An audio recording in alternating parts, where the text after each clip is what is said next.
Retro. Hey, this is Catherine Tabor, Senator Padme Amidala from Star Wars The Clone Wars, and you're listening to Jay and Dennis on Podcast Stardust. Stay on the light side.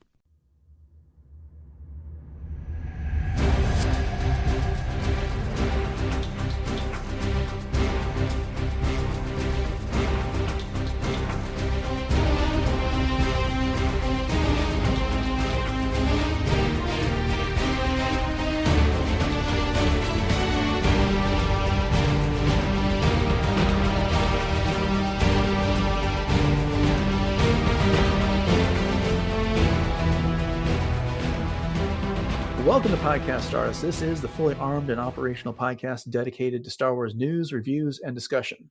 We are totally your hosts. I am Dennis Keithley. Oh my gosh, and I'm Jay Krebs. And this episode features the next installment of our Laugh It Up Fuzzball series with a look at Star Wars and satire and fan films. Tonight we are discussing Pink 5. Jay, you want to give everyone our social media contacts before we get started? We're already having so much fun with this. Yes, we are on Facebook and Instagram conveniently at Podcast Stardust. All right. This is a line. The signal is boosted to maximum outfit. The signal is boosted to maximum output. We're getting a call on our old 1990 cell phone. The shield is down. We are now broadcasting to the galaxy. As I said a moment ago, we are talking about the fan film Pink 5 in this installment of Laugh It Up Fuzzball. Little background on this, and then Jay, I'll get to your overall thoughts on this before we get into some details. So this was it's shorter than 5 minutes fan film that debuted in 2002 on the internet. I know the Force.net, in fact, was one of the places you can find it. It was written and directed by Trey Stokes, and it starred Amy Earhart as Stacey, and the call sign of Pink 5, our titular character here. It is a retelling of, well, I should say not so much a retelling as a supplement as to what happened during the Battle of Yavin when the rebels launched their X-Wings and Y-Wings to take on the Death Star, and Stacey happened to hop into an X-Wing that had pink stripes instead of red ones, and she was just kind of along for the ride on this one here. Jay, I'm going to get into some more details about Trey and Amy and some more details about this. Before I do that, what'd you think about this special? At first I thought, oh gosh, what am I watching here? Really? But then, of course I'm thinking to myself, this is peak 2000, like early 2000s satire, number one. Number two, this is right around, I think, I don't even remember when Clueless came out with Alicia Silverstone, but I loved that movie so much. So for me, Stacey's character was a lot like the movie Clueless. And so, I thought it was very smart in that way. And she was snarky. She was funny. She's just kind of your everyday person in the world today, like the normal world, but being thrown into this Star Wars universe. And it was just very fun. little fun. And I think you should leave in where you said, we're fully armed in maximum outfit. That was perfect, because right. I think Stacey would have loved that. So did you see this in 2002 when it came out? No, I did not. So yeah, 2002 was a big year for me for a lot of reasons, right. But it was definitely not on my radar. Was this the first time you'd seen it? Yeah, it was. Wow, okay, yeah. That's what I said. I was like, at first I'm like, what am I watching? Like, what am I doing here? But okay, yeah, I hadn't realized that. No, I remember this one back in 2002. It was, again, one of those early fan films for this, and it really spoofs the Valley Girl thing that came up in the 90s, which was like, you mentioned Clueless, which came out in 1995. Okay. And so that was a whole genre and it was such an easy target for satire and spoof. I mean, Saturday Night Live did it quite a bit, and it was something we saw all the time.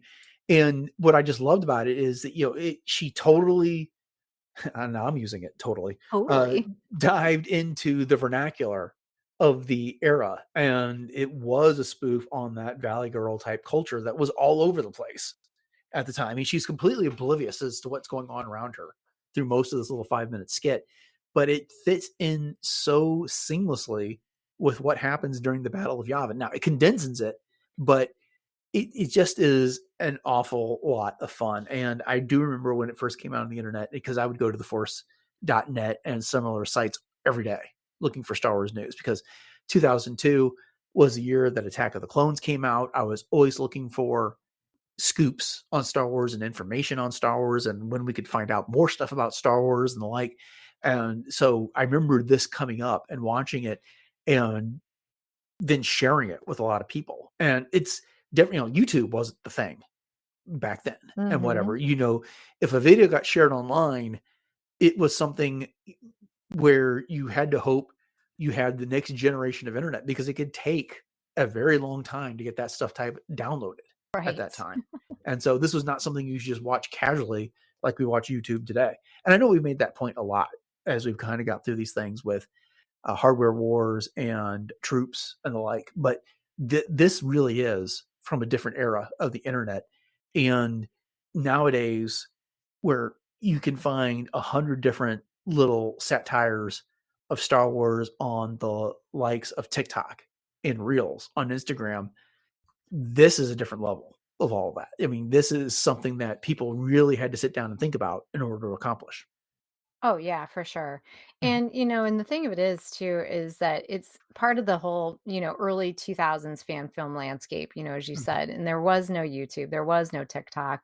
There wasn't, very much even editing software out there for the normal people. You know what I Mhm. mean? But then, different platforms were able to become hubs for sharing these things. And so, in the early 2000s too, when people were starting to have this little bit of even tech access, it really created this hungry like fan base for engagement of these kinds of things. And so I think, for this particular piece, is the reason that it became, legendary of its time is that it, like you said, it still keeps true to the story in and of itself, and it pokes fun, but not in a disrespectful way. You know what I Mhm. mean? So With it one gives possible exception, which we'll get to. yes, But yes, yes. However, yeah, it does have some memorable dialogue. I mean, I love Stacey being like, "Oh, like helmet head," like as if, Mhm. kind of thing. Kind of cute in that way. Like I said, at first I thought, "Oh my gosh, this is just making fun of, the inability of women to be able to pilot X-wings." But then I was like, "No, come on. This is just fun. This is just fun." So Yeah. I very quickly let that go. Yeah, we'll get into some of the details of the little episode here in a second, because it went on to spawn some sequels, and we'll maybe cover those in the future. But this is the one that launched it all. So I want to talk a little bit about the creator, Trey Stokes here. And so he wrote and directed it. He had majored in cinema production at USC, and then he went on to get work as a puppeteer. That was his beginnings.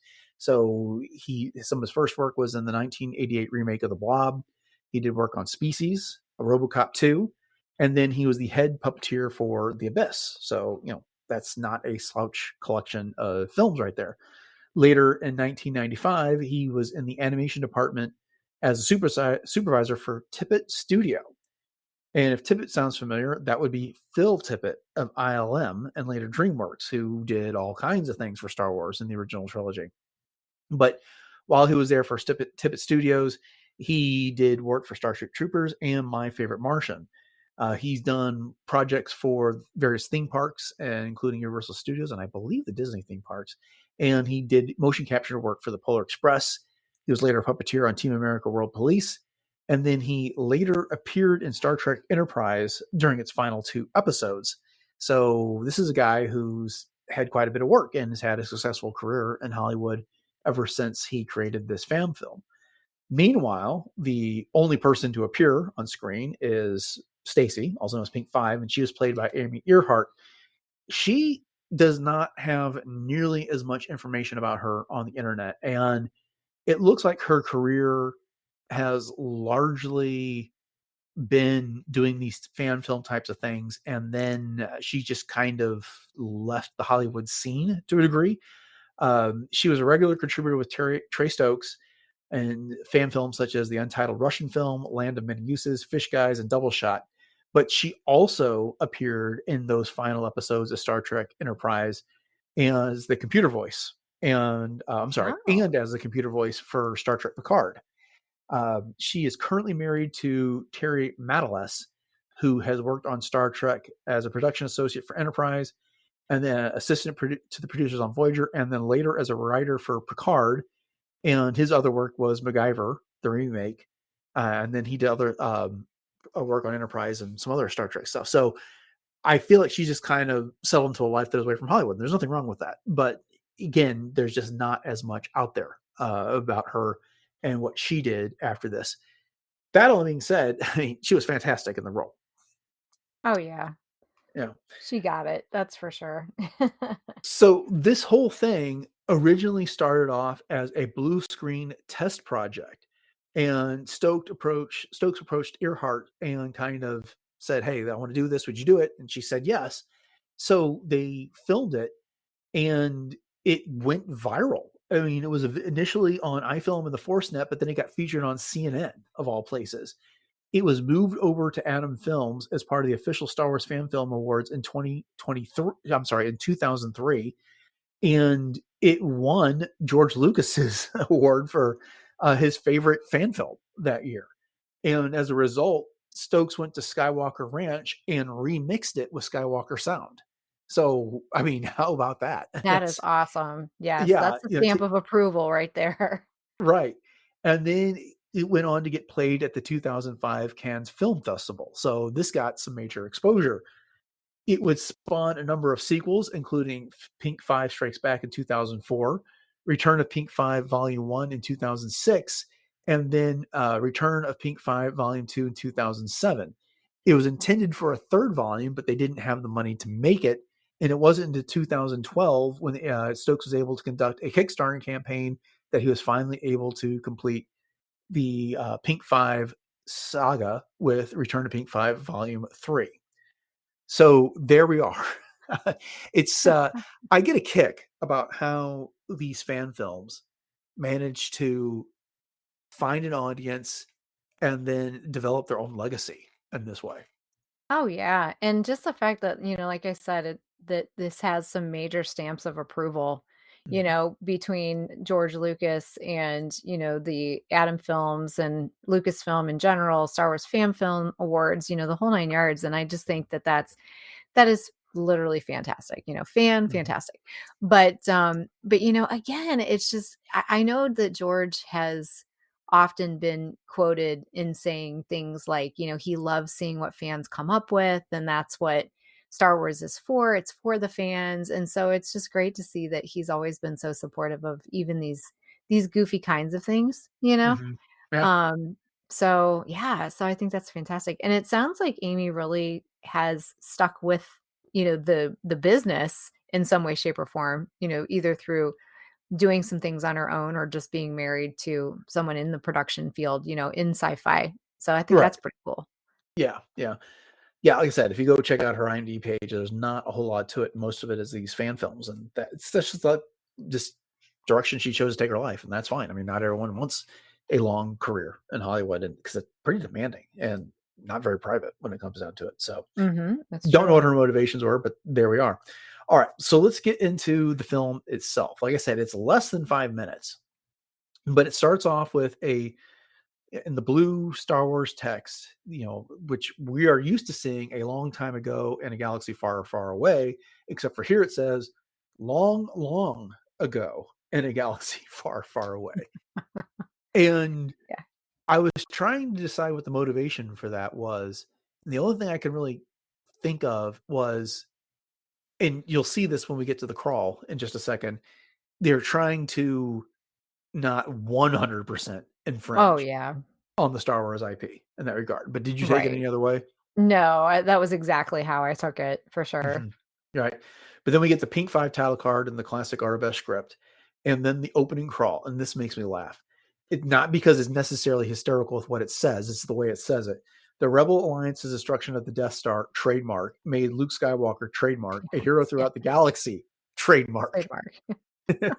But many other untrained pilots also risked their lives in that fateful battle.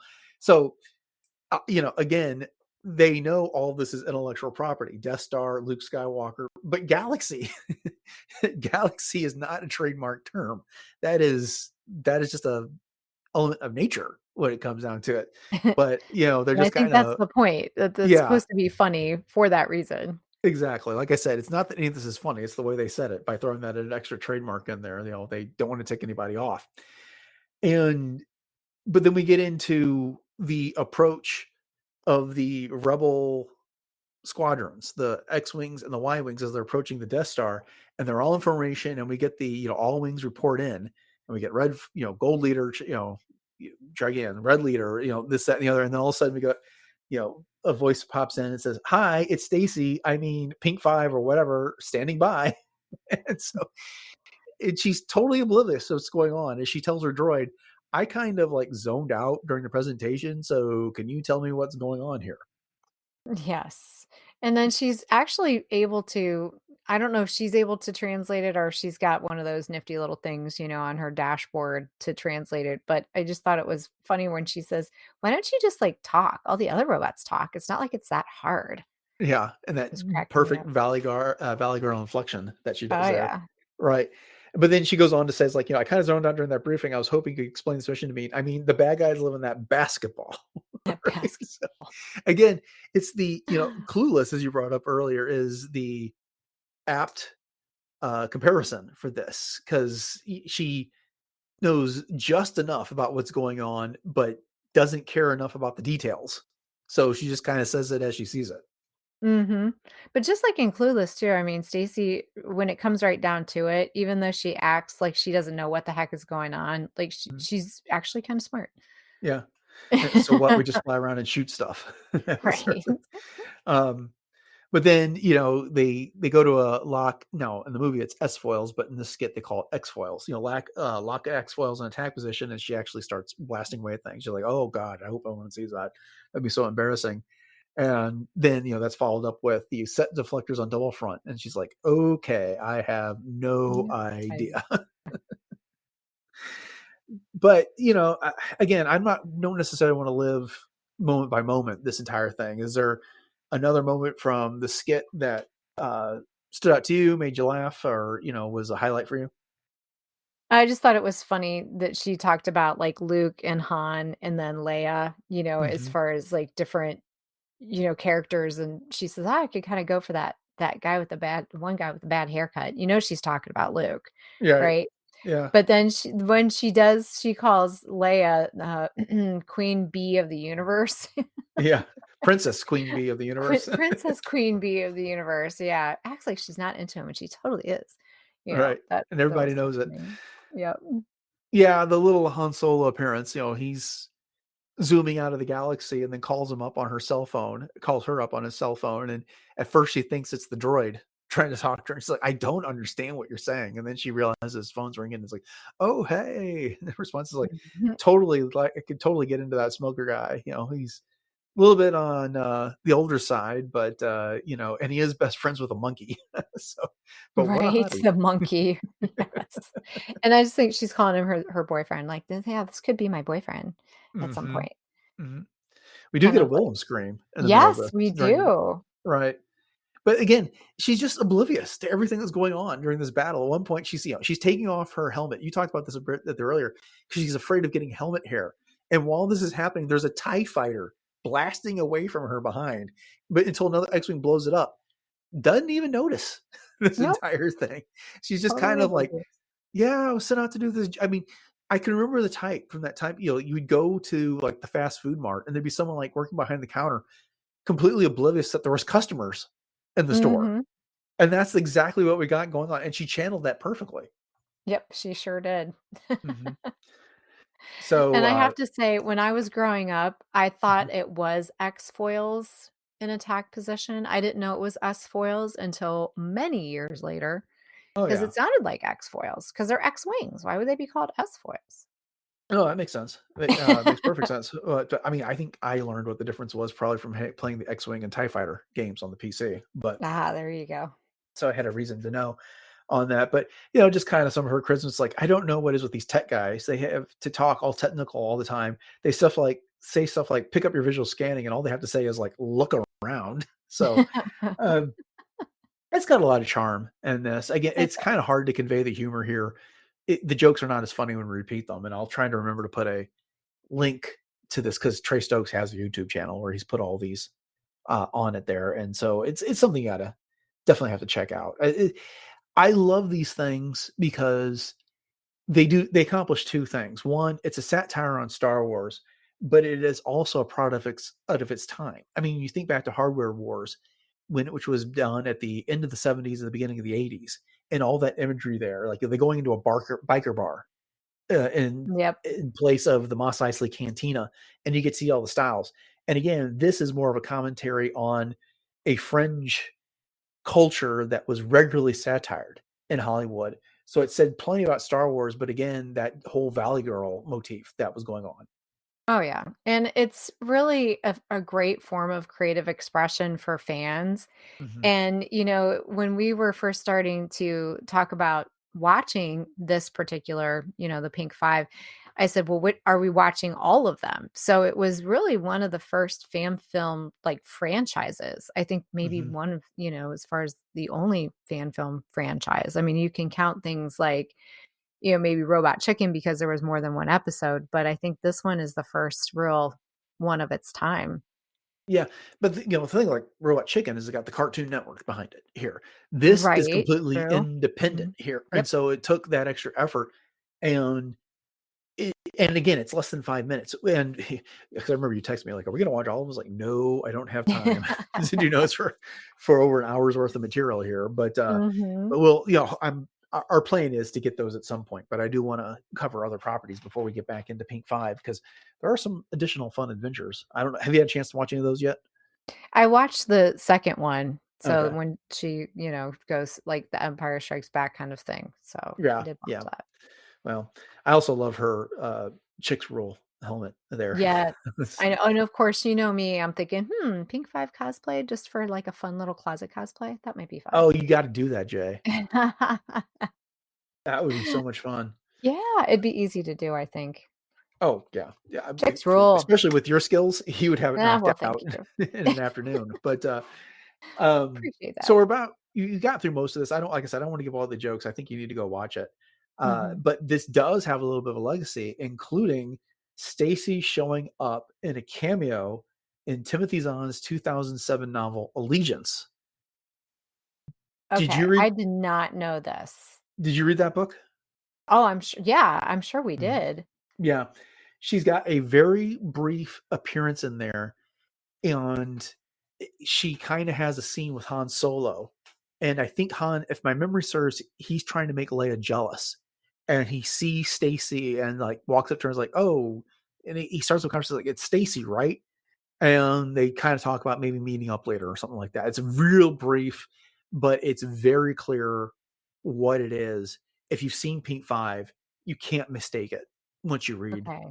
Allegiance. I'm gonna have to go back to this one because I looked it up and I know I have this book because it has Mhm. Star Troopers, Stormtroopers on the front of it. Yeah, Star Troopers. Sure. Yeah, we'll call them that because of Yeah. safety, Yeah, but but I remember sitting straight I up have and it. when I read that back in 2007, I was like, "I know what this is." That's a great reference, so good on Timothy Zahn for doing that. And then the, other place that Stacey appears is on a trading card from Topps as part of their 30th anniversary trading card set. It was a fan film card that they threw in there, so I thought that was pretty cool as well because, you know, we've covered now 3 of the biggest fan films in Star Wars between Hardware Wars and Troops, and now this. And there's some other good ones that we'll get to, but we're going to start deviating into some of the Robot Chicken and Family Guy type stuff as well. The real big famous stuff as well. Yeah, I got a kick out of watching this again because it was the perfect length at just under 5 minutes. It told its story and it got out. It didn't try to make more than it needed to do of itself than it needed to in order to accomplish its satire there. And I mean, you could see this on Saturday Night Live. It Oh worked out so yeah, well. Yeah. 100%. Yep. Okay. Well, any other final thoughts before we wrap it up? I don't think so. I'm glad we got an opportunity to talk about it. And this whole series has been so fun because I've been introduced to a lot of these things that I had either forgotten about or been introduced to for the first time. And so it's just really fun to be a little bit more well-rounded as a Star Wars fan. So Yeah. yay. Well, and the other thing is that, one of the things I appreciate about especially this, the satire quality, it's making fun of the dialogue, like pick up your visual scanning. She talks about that. Then, the Death Star, that giant basketball. It's the Right. most unassuming shape type of a thing here, but it is this deadly super weapon that they've got. And then, this idea that, the TIE fighters come out from everywhere and from nowhere. And she's like, what's this? This is new. Who are these guys? This sucks. They're shooting at us now. Just kind of some of the things that we take for granted when we're in the moment of the movie, but you take a step back and it's like, oh, she's kind of got a point. That's funny. So, Yep. all right. Well, then all that's left for us to do is say thank you all for joining us for this episode of Podcast Stardust and this edition of Laugh It Up Fuzzball featuring Pink 5. We hope you've enjoyed it. We will be doing another edition of Laugh It Up Fuzzball sometime in the near future. And if you want to make sure that you don't miss it, then please subscribe to the podcast and you'll get all these episodes downloaded automatically for you as they come out. And once you've done that, and if you're enjoying the show, we'd love it if you could leave us a 5-star rating review on your podcatcher of choice, especially if that is Apple Podcasts. That does help others find the show and help us grow. If you want to look for more episodes of Podcast Stardust, one of the best places you can go to do that is retrozap.com. It's got all the previous episodes. We're recording this in advance, so I can't tell you how many exactly that's going to be, but it's over 900 episodes, so go check it out. Jay, you want to remind everybody what our social media contacts are and where else we can be found around the internet? Totally. So we are on Facebook and Instagram at Podcast Stardust. And you can always check out our Pinterest boards as well as our YouTube outlets. So we have YouTube and YouTube Music. So head over to both of those, like, subscribe, and share those out as well. And let us know if you've seen Pink 5 and what you think and how we did on our discussion. And you can also check out our TeePublic store where we have 7 different show logo designs available on all kinds of products from home goods to apparel and everything in between. So there will be a link to that in our show notes if you'd like to check that out. All right. What do you got going on cosplay? Well, you can always catch me on my Instagram, which is at j.snipscosplay, as Ahsoka, the fourth sister, both versions of Hera, both live action and animated, as well as my original concept Mandalorian. And you never know, might be adding Pink 5 to that repertoire, and as well as some other fun things, both Star Wars and non-Star Wars as well. And so once again, check that out at j.snipscosplay. All right. Well, normally this is where I would tell you what's upcoming on the show, but we are recording this in advance to accommodate some summer travel. So I don't know. We'll find out together whenever that happens. But thanks again for checking out this episode of Podcast Stardust, everyone. Have a great rest of your day. And until next time, may the force be